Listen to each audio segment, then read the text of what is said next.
Hello students, welcome to my YouTube channel.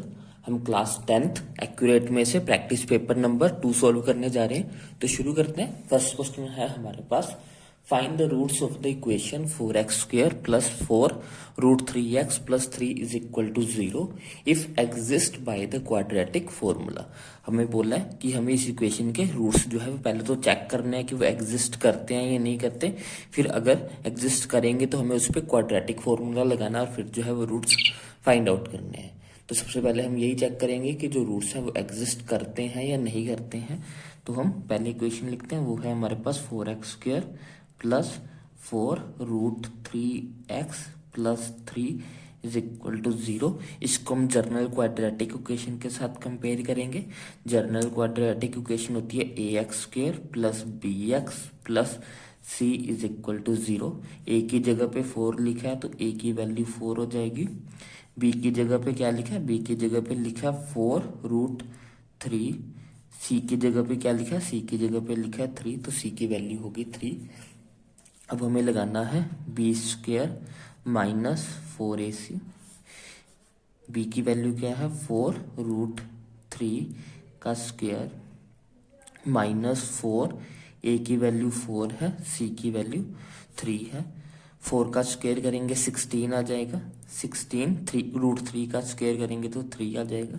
4 4 जा 16 into 3, ये हो जाएगा 48 माइनस 48 0। तो हमारे पास आ गया b² minus 4ac equal to 0।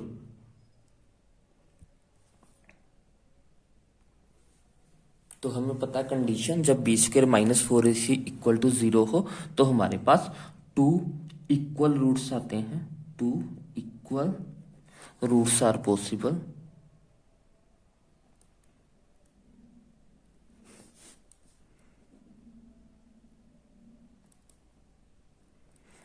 तो अब हम इसके रूट्स निकालेंगे बाय द क्वाड्रेटिक फॉर्मूला लगाना है। तो क्वाड्रेटिक फॉर्मूला हमारे पास है क्या, रूट्स जो होंगे, रूट्स इक्वल टू होंगे हमारे minus b positive negative root of b² minus 4ac divided by 2a। ये हमारा होता है क्वाड्रेटिक फॉर्मूला। इसमें वैल्यूज पुट करते हैं।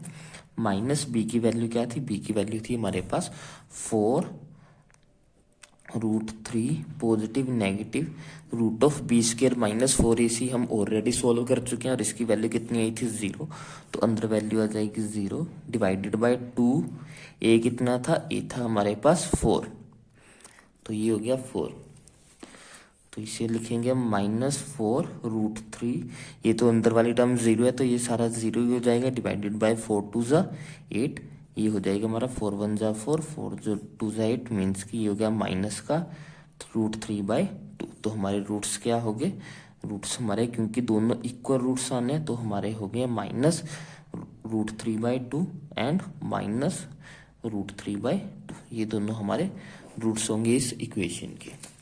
क्वेश्चन नंबर सेकंड देखते हैं अब हम। सेकंड क्वेश्चन की स्टेटमेंट है हमारे पास, find the 20th term from the last of the AP. हमारे पास एक एपी है, उसकी 20th टर्म पता करनी है, लेकिन लास्ट से मतलब कि पीछे से आगे। वैसे नॉर्मली हमें फ्रंट से ही जो है वो टर्म्स फाइंड आउट करने के लिए गिवन होती है, लेकिन यहाँ पे हमें लास्ट से बोला, मीन्स कि हमें पीछे से जो है वो टर्म्स फाइंड आउट करनी है, पीछे से लास्ट टर्म। ये इसका एक बेस्ट मेथड ये होता है कि हम इसको उल्टा लिख सकते हैं। पहले मैं इस सीरीज को सीधा ही लिखता हूँ। गिवन एपी क्या है, वो है हमारे पास 3 8 13 सो ऑन। लास्ट वाली टर्म है हमारे पास 2 5 3।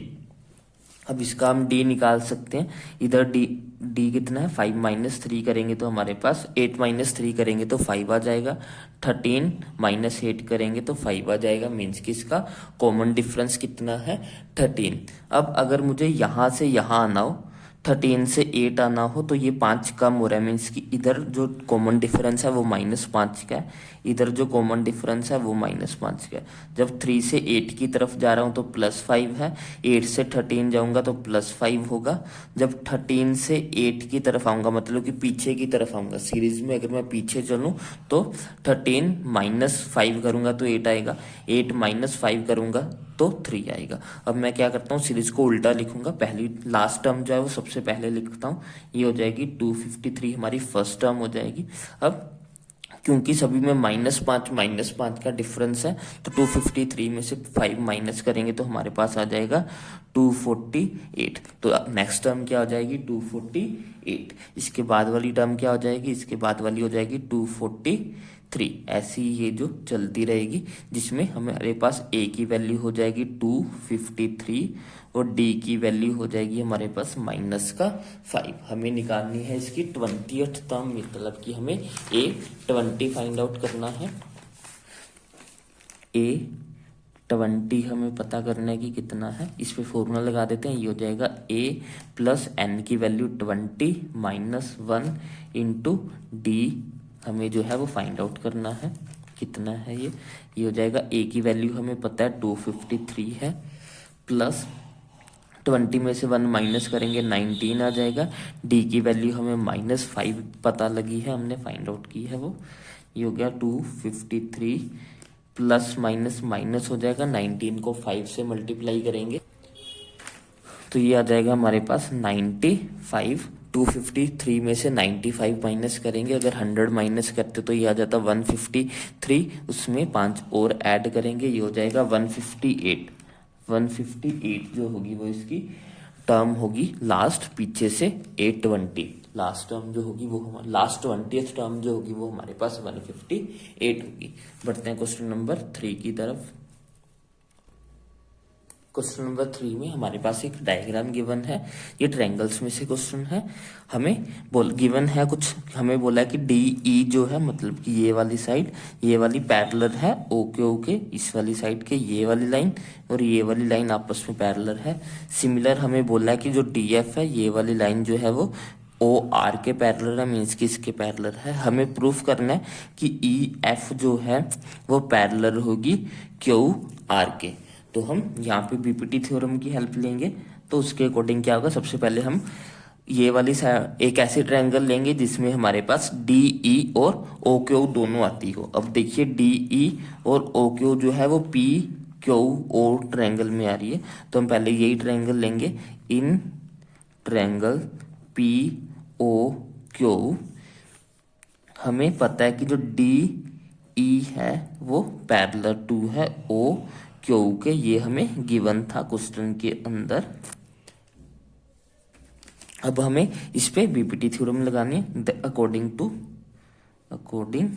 टू बीपीटी ये हो जाएगा हमारी, अगर साइड्स पैरेलल होती है उनकी रेशियो जो होती है वो इक्वल टू हो जाएगी। तो इनकी रेशियो क्या हो जाएगी, P E ratio E Q will be equal to होगा P D ratio D O P E ratio E Q equal to होगी हमारे पास P D ratio D O. ये हो गया हमारा फर्स्ट, इसको फर्स्ट लेके छोड़ देते हैं। अब हम लेंगे इधर वाला ट्रायंगल जिसमें हमारे पास डी एफ और ओ आर आ रही है, तो ये हो जाएगी in triangle P O R हमें गिवन है कि जो डी एफ है वो पैरेलल टू है हमारे पास ओ आर के, ये हमें गिवन है। तो अकॉर्डिंग टू बीपीटी हो जाएगा, अकॉर्डिंग टू बीपीटी हमारे पास अगर साइड्स पैरेलल है ये दोनों, तो इनके जो साइड्स की रेशियो है वो भी जो है वो इक्वल हो जाएगी। अब ये क्या हो जाएगी, P F ratio F R equal to होगा P D ratio D O. ये हमारा सेकंड हो जाएगा। अब फ्रॉम 1 एंड 2 दोनों में देखिए जो इनकी राइट हैंड साइड है दोनों की वो सेम है। अगर राइट हैंड साइड बराबर है तो लेफ्ट हैंड साइड भी दोनों की बराबर होगी। तो ये हो जाएगा हमारा P E over E Q is equal to हो जाएगा हमारा P F ratio F R. अब देखिए ये रेशियो है कहाँ पे, फिगर के अंदर, P E ratio E Q is equal to है P F ratio F R. अब हमें पता है कि अगर रेशियोज बराबर हो तो according to the reverse of BBT या फिर इनवर्स ऑफ बीबीटी हम कह सकते हैं कि अगर जो हमारे पास रेशियोज इक्वल हैं तो दोनों साइड्स जो होंगी वो पैरेलल होंगी। देन अकॉर्डिंग टू इनवर्स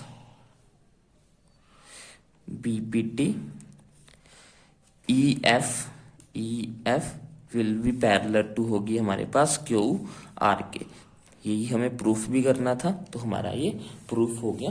अब हम बढ़ते हैं नेक्स्ट क्वेश्चन की तरफ। नेक्स्ट क्वेश्चन में हमें बोला है कि the metallic sphere of radius 6 centimetre, 8 centimetre and 10 centimetre respectively are melted to form a single solid sphere, find the radius of the resultant sphere. हमारे पास 3 स्फीयर थे, हमारे पास कोई 3 स्फीयर्स हैं। इन तीनों को हमने जो है वो मेल्ट कर दिया और इनको मेल्ट करके हमने एक बड़ा स्फीयर बना दिया है। तीनों जो छोटे वाले स्फीयर है उनकी रेडियस 6, 8 और जो 10 है वो हमें गिवन है। हमें बड़े वाला जो स्फीयर है उसका रेडियस फाइंड आउट करना है। अब यहाँ पे क्या है, क्योंकि इन तीनों को मेल्ट करके ही ये बड़े वाला बना है तो सबका वॉल्यूम जो होगा वो बराबर होगा। जो वॉल्यूम इन तीनों का होगा, क्योंकि इन तीनों के मेल्ट होने से जो मटेरियल हमारे पास मिला होगा उसी मटेरियल से हमने ये बड़े वाला स्फीयर बनाया है। मीन्स कि इन तीनों का total volume will be equal to होगा वॉल्यूम ऑफ बिगर स्फीयर। जो हमने बड़ा स्फीयर बनाया है उस स्फीयर के वॉल्यूम के बराबर होगा इन तीनों स्फीयर्स का वॉल्यूम। तो अब हम यही यूज करेंगे। सबसे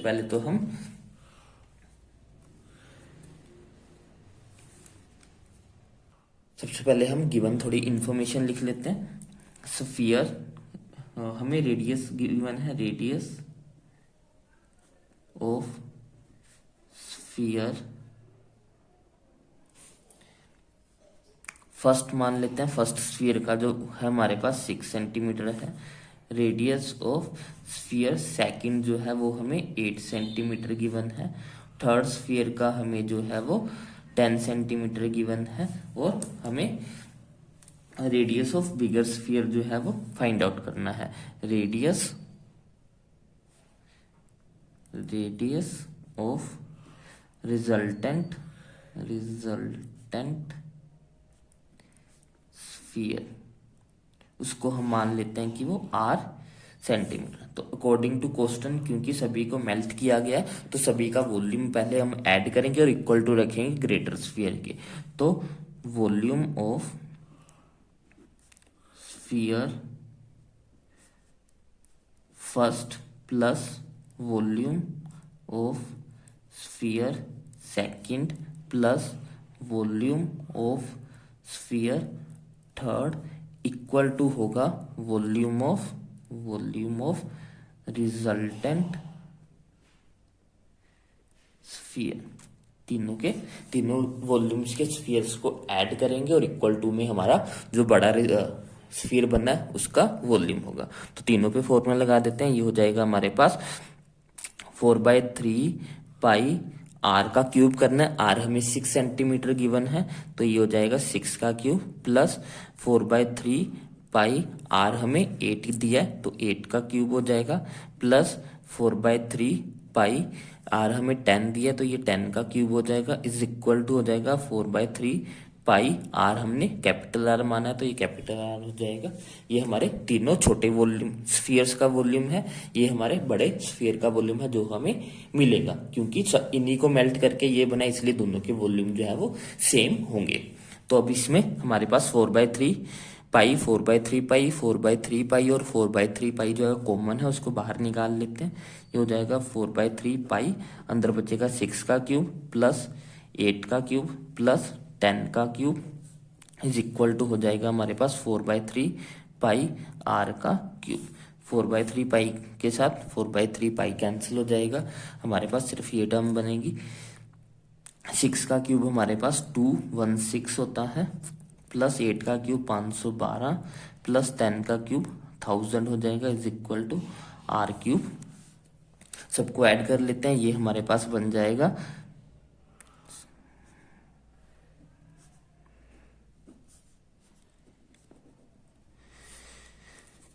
6 इसका क्यूब कर लेते हैं। तो जब हम इसका क्यूब रूट करेंगे तो हमारे पास आ जाएगा radius is equal to 12 centimetre. तो हमारा जो रिजल्टेंट स्फीयर बनेगा उसका रेडियस होगा हमारे पास 12 सेंटीमीटर। तो नेक्स्ट क्वेश्चन देखते हैं, question number 5।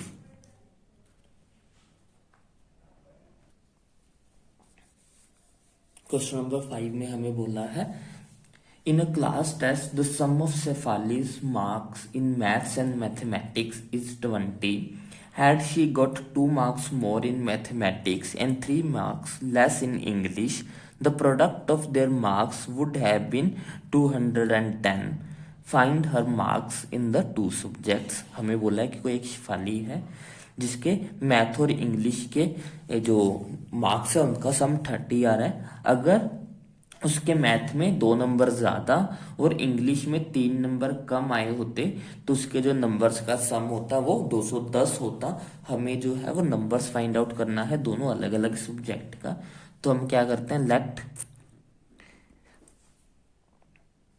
Let the marks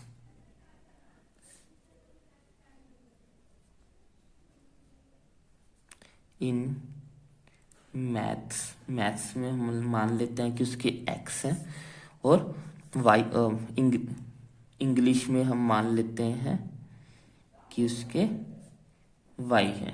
ठीक है, तो अकॉर्डिंग टू क्वेश्चन अब हमें बोला हुआ है, अकॉर्डिंग टू क्वेश्चन हमें बोला है कि दोनों मार्क्स का सम जो है वो 30 है। फर्स्ट लाइन में ही हमें बोला है the sum of Shefali's marks in English math is 30। Means कि जब हम x और y को जोड़ेंगे तो हमारे पास 30 आएगा।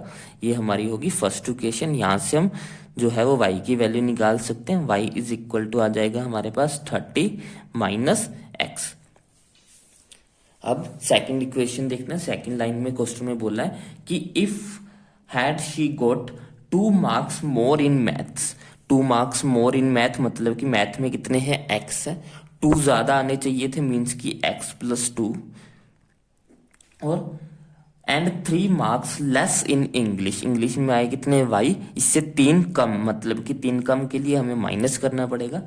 द प्रोडक्ट का मतलब कि दोनों का मल्टीप्लाई वुड हैव बीन, ये क्या आता, ये हमारे पास आता 210 रुपए, 210 नंबर आते, सॉरी। इन दोनों को अगर हम मल्टीप्लाई करेंगे तो हमारे पास 210 आएगा। अब y की वैल्यू हम यहां से पुट कर लेते हैं, ये हो जाएगा x प्लस 2। y की वैल्यू कितनी है, y की वैल्यू है 30 माइनस x, साथ में ये माइनस का 3, ऐसे ही आ जाएगा 210। ये y की वैल्यू यहाँ पे पुट किया, y निकाला था हमने 30 माइनस x, y की वैल्यू यहाँ पे पुट कर दी 30 माइनस x। ये हो जाएगा हमारे पास x प्लस 2, ये हो गया 30 में से 3 माइनस कर देंगे तो आ जाएगा 27 minus x is equal to 210। तो बस हमें इसको मल्टीप्लाई करना है। x को 27 के साथ करेंगे 27x आ जाएगा, x को माइनस x के साथ करेंगे माइनस x का स्क्वायर, 2 को 27 के साथ करेंगे 54 आ जाएगा, 2 को माइनस x के साथ करेंगे माइनस का 2x आ जाएगा इज इक्वल टू 210 हो गया। अब हमें क्या करना है, ये हो जाएगा माइनस एक्स स्क्वायर को ऐसे ही रख लेते हैं। 27 में से 2x माइनस करेंगे तो आ जाएगा प्लस का 25x। ये 54 यहाँ प्लस हो रहा है तो दूसरी साइड जाके ये माइनस हो जाएगा। ये हो जाएगा हमारे पास एक्स स्क्वायर माइनस का plus 25x is equal to हो जाएगा 210 में से 54 माइनस करेंगे तो हमारे पास आ जाएगा, तो ये हमारे पास आ जाएगा 156। अब हम सभी एक्स वाली ये वाली एक्स वाली टर्म्स को इधर लेकर आएंगे तो ये हमारे पास हो जाएगा एक्स का स्क्वायर 25 प्लस का था तो ये माइनस का हो जाएगा, माइनस का 25x प्लस का 156 इज इक्वल टू 0। क्योंकि हमने 56 को इधर ही रखा है तो इसका साइन चेंज नहीं होगा। एक्स स्क्वायर इधर आकर प्लस का हो जाएगा, ये प्लस का था तो इधर आके माइनस का हो जाएगा। तो हमारे पास इक्वेशन बन गई x square minus 25x plus 156 is equal to 0।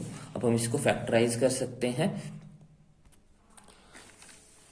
तो ये हमारे फैक्टर्स बन जाएंगे। अब हम एक्स स्क्वेयर 25 को हम लिखेंगे माइनस का 13x माइनस का 12x, 13 प्लस 12 करेंगे तो 25 आएगा। तो फैक्टर बन गया -13 एंड -12 प्लस 156 को ऐसे लिखेंगे। इन दोनों में से कॉमन निकालेंगे, x आ जाएगा x माइनस 13, इनमें से हमारे पास -12 कॉमन आ जाएगा, अंदर बचेगा x माइनस 13 इक्वल टू 0। ये हो गया x minus 13 x minus 12 is equal to 0। अगर x minus 13 is equal to 0 है तो x की वैल्यू हमारे पास 13 आ जाएगी। अगर x minus 12 is equal to 0 है तो हमारे पास x की वैल्यू 12 आ जाएगी। अब x क्या था, x हमारे मैथ के अंदर कोर्स थे, तो उसके पास दो पॉसिबिलिटीज बनेगी। फर्स्ट पॉसिबिलिटी है मैथ में उसके नंबर आए हो, मैथ्स में आए हो 13, और फिर इंग्लिश में कितने आएंगे, इंग्लिश में आएंगे उसके 30 माइनस 13 मतलब कि 17। अगर उसके मैथ में 12 नंबर आए हैं तो इंग्लिश में कितने आएंगे, इंग्लिश में आएंगे 30 माइनस 12 मतलब कि 28। तो ये पॉसिबिलिटीज बनी है, एक तो 13 और 17 की, एक 12 और 18 की, सॉरी। तो ये होगा हमारा आंसर। बढ़ते हैं नेक्स्ट क्वेश्चन की तरफ। नेक्स्ट क्वेश्चन, क्वेश्चन नंबर 6 में हमें बोला find the sum of first 51 terms of an AP whose second and third term are 14 and 18 respectively.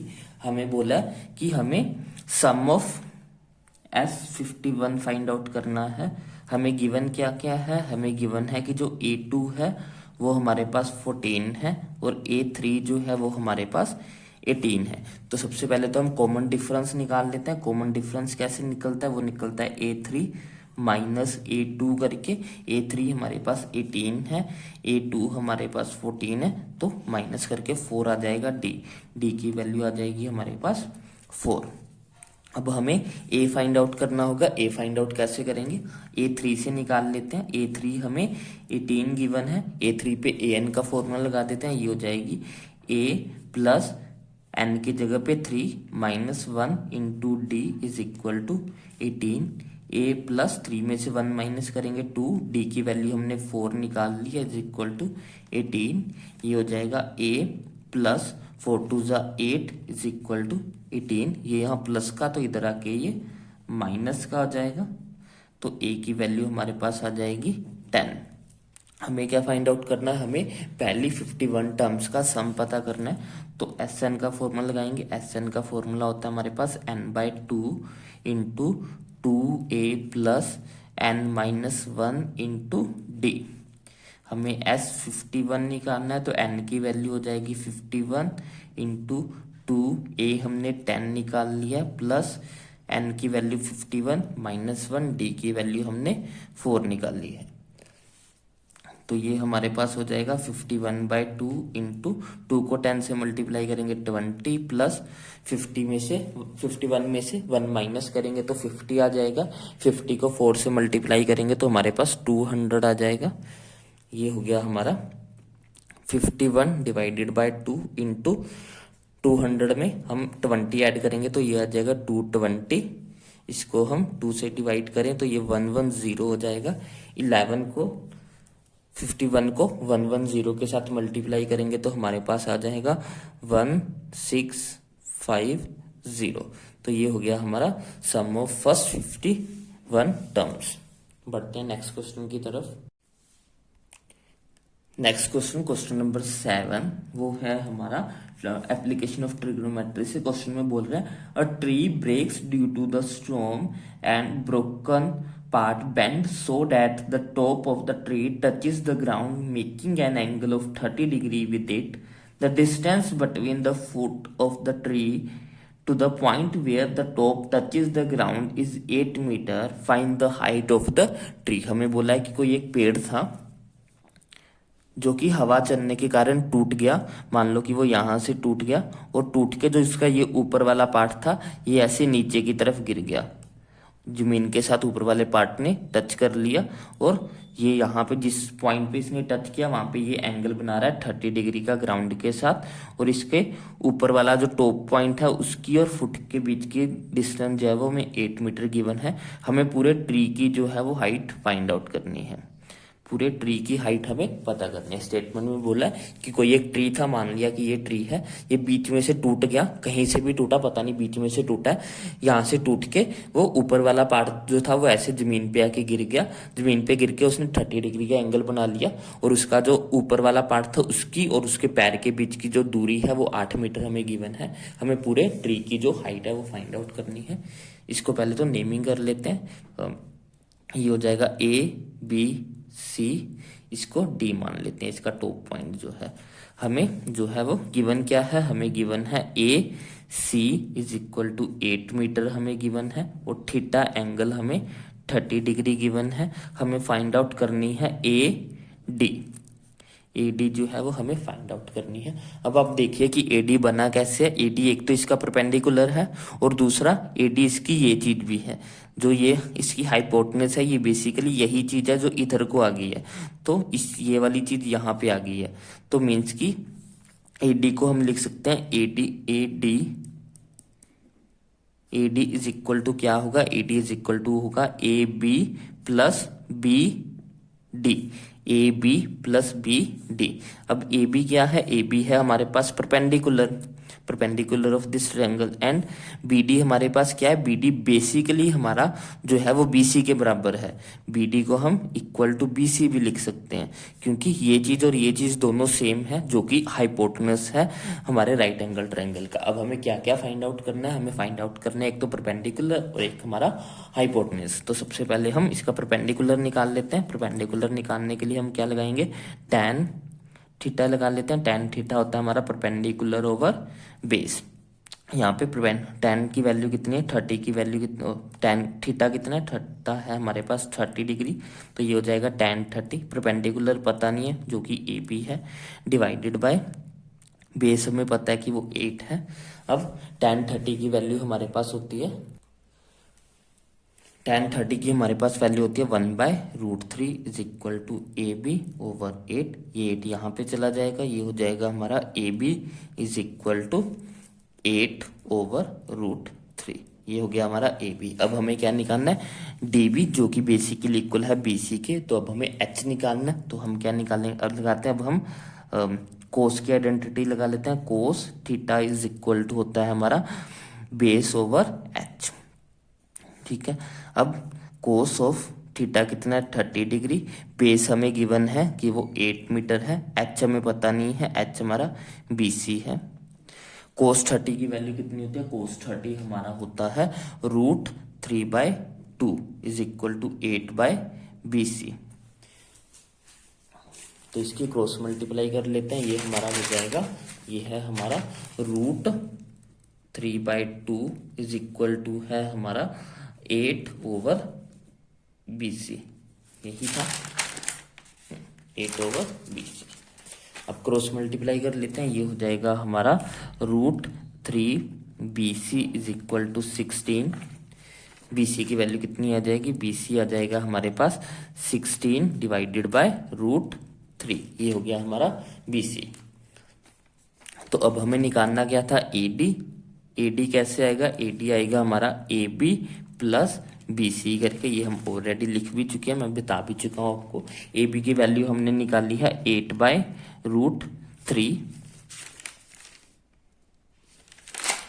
AB की वैल्यू हमने निकाली थी 8/√3, और जो है वो BC की वैल्यू हम निकाल चुके हैं 16/√3, तो ये हो जाएगी 16/√3। बेस सेम है तो दोनों को डायरेक्ट ऐड कर देंगे, 16 में 8 ऐड करेंगे तो ये 24/√3 हो जाएगा। 24 को लिख सकता हूं मैं 8 इंटू 3/√3, और 3 को मैं कैसे लिख सकता हूँ, 3 को मैं लिख सकता हूँ √3 इंटू √3 डिवाइडेड बाय √3। एक √3 के साथ √3 कैंसिल हो जाएगा, 8 की वैल्यू ये आ जाएगा हमारे पास 8√3। अगर आपको आगे सॉल्व करना है तो इसको 8 को 1.73 के साथ मल्टीप्लाई कर लीजिए, तो आपके पास पॉइंट्स में आंसर आ जाएगा। ये आंसर भी सही होगा और इसको जो मल्टीप्लाई करके आएगा वो भी आंसर सही होगा। तो बढ़ते हैं नेक्स्ट क्वेश्चन की तरफ। नेक्स्ट क्वेश्चन नंबर 8, हम ऑलरेडी कंस्ट्रक्शन का ये वाला क्वेश्चन सोल्व कर चुके हैं। आप इसको ऊपर आई बटन पे क्लिक करके देख सकते हो। अब हम करेंगे क्वेश्चन नंबर 9। क्वेश्चन नंबर 9 में हमें बोला a toy is in the form of A cone of radius 3.5 centimetre mounted on a hemisphere of the same radius. The total height of the toy is 15.5 centimetre. Find the total surface area of the toy. हमें बोला गया है कि एक खिलौना है जिसको बनाया गया है एक हेमिस्फीयर के ऊपर। एक हेमिस्फीयर है, उस हेमिस्फीयर के ऊपर एक कोन को जो है वो लगा दिया गया। हेमिस्फीयर के ऊपर एक कोन को लगाया गया और हमारे पास एक खिलौना बना दिया गया ऐसा, जो हमें रेडियस दिया, कोन का बेस रेडियस दिया। कोन और स्फीयर का जो बेस रेडियस है वो सेम है और वो हमें दिया हुआ है 3.5 सेंटीमीटर। ये हमें दिया 3.5 सेंटीमीटर। और इसकी जो टोटल हाइट है खिलौने की, ये वाली टोटल हाइट, ये हमें गिवन है 15.5 सेंटीमीटर। हमें क्या फाइंड आउट करना है? हमें टोटल सरफेस एरिया जो है वो पूरे खिलौने का पता करना है। तो हमें गिवन क्या है, पहले तो वो लिख लेते हैं। रेडियस ऑफ स्फीयर हमें गिवन है, रेडियस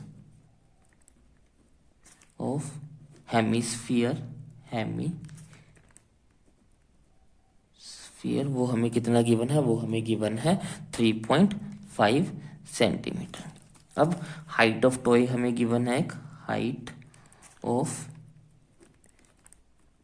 टॉय ये हमें गिवन है 15.5 सेंटीमीटर। अब हमें यहां से एक और इंफॉर्मेशन निकालनी पड़ेगी। हमें ये चाहिए कि हाइट ऑफ कोन कितनी है। हमें हाइट ऑफ कोन निकालनी पड़ेगी। वो कैसे निकालेंगे? Height of cone, height of cone क्या होगी? ये पूरी हाइट जो है वो हमारे पास 15.5 है और जो ये वाला पार्ट है, इतनी वाली हाइट जो है ये तो रेडियस के बराबर ही होगी। मींस कि ये है हमारे पास 3.5। ये वाली जो हाइट होगी, क्योंकि स्फीयर हर जगह से एक जैसा ही होता है, तो इसकी हाइट जो होगी वो इसके रेडियस के बराबर ही होती है। तो इसकी हाइट हो जाएगी 3.5। अब इतनी हाइट जो है ये 3.5 होगी है। अब अगर हमें ये वाला पार्ट चाहिए तो पूरी में से 3.5 को माइनस करेंगे। मीन्स की ये आ जाएगी 15.5 माइनस 3.5। तो इसको माइनस करेंगे तो ये हो जाएगा हमारे पास 12 centimetre.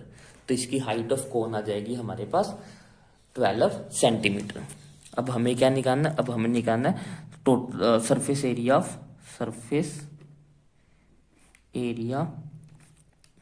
Of toy. Surface area of toy निकालना, वो क्या होगा? वो होगा हमारा curve surface area of hemisphere plus curve surface area of cone. Curve surface area of hemisphere होता है हमारे पास, curve surface area of hemisphere होता है हमारे पास 2πr² plus curve surface area of cone होता है हमारे पास, curve surface area of cone होता है πrl। अब हमें एल नहीं पता है तो पहले हमें एल निकालनी पड़ेगी। एल क्या होती है? एल होती है हमारे पास √h² प्लस r²। तो ये हो जाएगी हमारे पास, h कितनी है? h थी उसकी, हाइट ऑफ कोन थी हमारे पास 12 का स्क्वायर करेंगे 144 और रेडियस था उसका हमारे पास 3.5 का स्क्वायर करेंगे तो हमारे पास तो 3.5 है हमारे पास। इसका रेडियस 3.5 का स्क्वायर होता है हमारे पास 12.25। इनको अगर हम ऐड करेंगे तो हमारे पास ये आ जाएगा 156.25 जो है वो इसकी एल आ जाएगी हमारे पास। तो इसका जब हम रूट करेंगे तो हमारे पास आ जाएगा 12.5। तो एल की वैल्यू आ जाएगी हमारे पास 12.5 सेंटीमीटर। अब हम वैल्यूज पुट करेंगे। हमारा जो टोटल एरिया सरफेस एरिया है, सरफेस एरिया हो जाएगा हमारे पास 2πr² प्लस कोन का होता है πrl। सारी वैल्यूज पुट करेंगे तो ये हो जाएगा हमारे पास 2 इंटू पाई की जगह पे 22/7 इंटू रेडियस ऑफ स्फीयर कितना है, रेडियस ऑफ स्फीयर है 3.5, स्क्वायर करना है तो ये 3.5 को दो बार लिखेंगे, प्लस पाई की वैल्यू 22/7, रेडियस इसका भी 3.5 है, और इसकी जो हमारे पास एल है वो आई है 12.5। अब इसमें 22/7 और 3.5 जो है वो कॉमन है, तो इसको कॉमन निकाल लेते हैं। 22/7 इंटू 3.5, अंदर क्या बचेगा, ये 2 बचा, ये बाहर आ गया, ये बाहर आ गया, और सिर्फ अंदर बचा 3.5। चार चीजें थी, दो चीजें बाहर लिखी हैं, दो चीजें अंदर होगी, प्लस यहाँ से 22/7 बाहर आ गया, 3.5 बाहर आ गया, अंदर बचा 12.5। इसका पॉइंट हटा लेते हैं, ये आ जाएगा हमारे पास 10, ये हो जाएगा 22/7 इंटू 35/10। 3.5 को 2 से मल्टीप्लाई करेंगे तो हमारे पास आ जाएगा 7 प्लस 12.5। 7 1 जा 7, 7 5 जा 35, 5 1 जा 5, 5 2 जा 10, 2 1 जा 2, 11। यहाँ पे आ गया 11 इंटू, इन दोनों को ऐड करेंगे तो हमारे पास आएगा 12 प्लस 7 19.5। मल्टीप्लाई कर लेते हैं 11 के साथ, ये आ जाएगा हमारे पास 5, 9 प्लस 5 होता है हमारे पास 14, 1 कैरी करेंगे, ये हो जाएगा हमारे पास 9 1।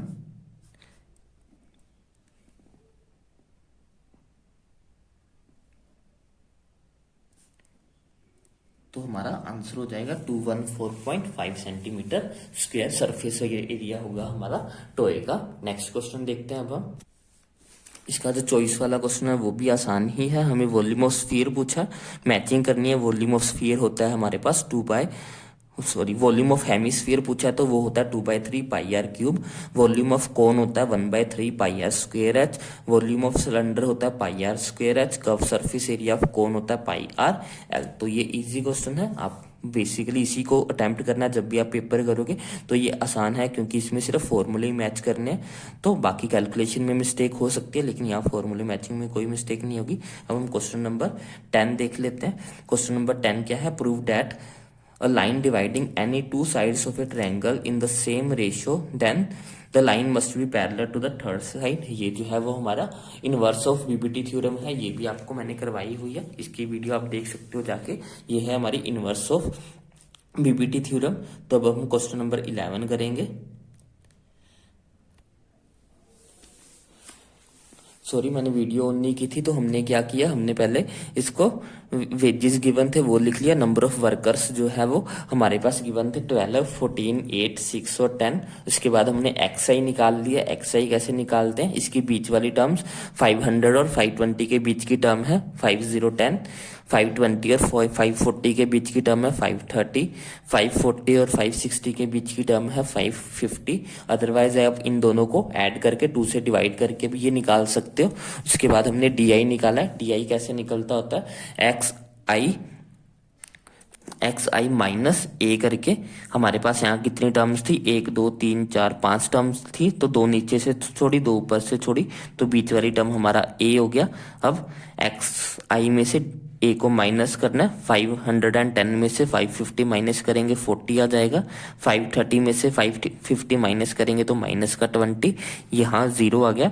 570 में से 550 माइनस करेंगे 20 आएगा। 590 में से 550 माइनस करेंगे तो 40 आ जाएगा।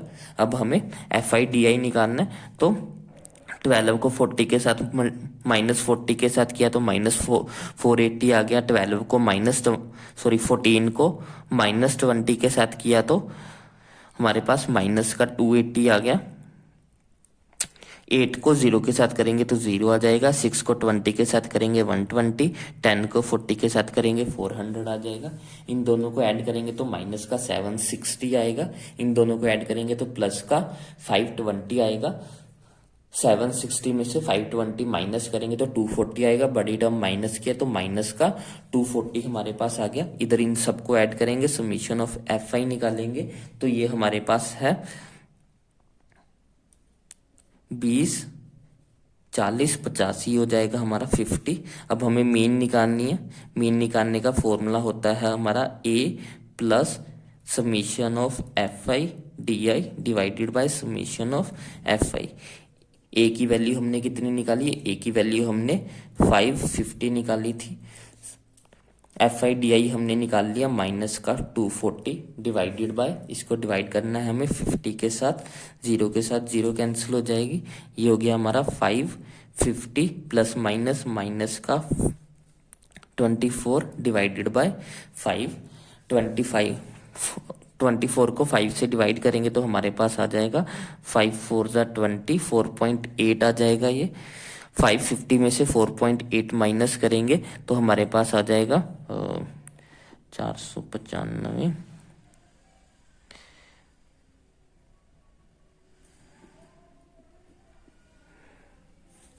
ये आ जाएगा 495.2। ये हमारा आंसर हो जाएगा। मीन जो होगी वो होगी हमारी 495.2। ये हो गया हमारा क्वेश्चन नंबर 11। इसके साथ ही हमारा जो सैंपल प्रैक्टिस पेपर नंबर 2 है वो कंप्लीट होता है। आई होप आपको वीडियो पसंद आई होगी। अगर आपको वीडियो पसंद आई तो इसे लाइक करें, शेयर करें, चैनल को सब्सक्राइब करें। Thanks for watching, bye bye, take care.